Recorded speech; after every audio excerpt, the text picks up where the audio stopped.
Good morning mga sisa loves, Glody, Glody Lods. Ayan, exercise na naman tayo, nag-workout na naman tayo. Siguro ito na yung time na mapagkamala na naman ako.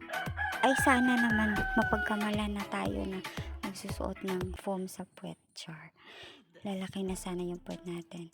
Tapos yung exercise na yan, hindi ko alam kung saan galing yan. Tsaka hindi ko rin alam kung anong pangalan yan. Basta bigla na lang siyang pumapasok sa isip ko. Kaya ginagawa ko. Tingnan nyo naman, Lods.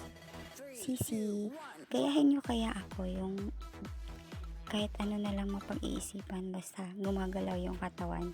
Nagagalaw yung katawan. Pinapawisan ka. Ay naku. Gusto ko nang bumitaw. Aray, oy. Ang sakit sa, balikat ko dyan. Masakit talaga siya. Parang natatanggal. Hindi ko alam. Yun. Pero hindi pa rin ako tumitigil. Kasi, alam mo yung goal natin dito is, magaganda yung katawan. Lalaki yung puwet. Mawawala yung pilpil. My goodness. Mamis, tingnan nyo naman. Ang laki talaga ng bilbil ko. Ano yung tawag dyan? Mommy pouch. Panira talaga tong namin. Pusa. Tumitilaok. Pagod na ako. Gusto ko nang tumigil. Yan. Tayo pa rin tayo. Kunwari malakas. Yan. Tumalikod na ako kasi para makita nyo naman kung gaano ako kalaki. Diba?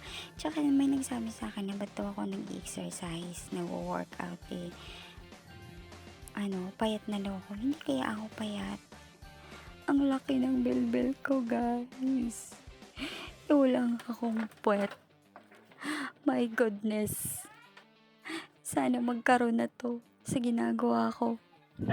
Ikaso, hindi naman tayo consistent. Kaya, hanggang pangarap na lang talaga to. Pero pagsisikapin ko kasi gusto ko maging vlogger katulad ni Char.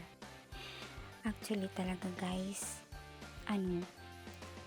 yung utak talaga natin yung unang nagdidikta na ay huwag mo nang gawin yan. Pagod ka na. Hindi mo na kaya. Pero hello, kakayanin at kakayanin natin to. Kasi may goal tayo. Tsaka kailangan natin itong i-upload sa reels natin. Para sisweldohin na tayo ni Meta. Walang iyang Meta to. Ayan, para na akong kitikiti dyan. Kunwari ang lakas, diba? Ba't kaya ganito? Pagkatapos natin mag-workout, kala natin pagod na tayo. Pero parang super energized. Ang hyper. Go, go, go.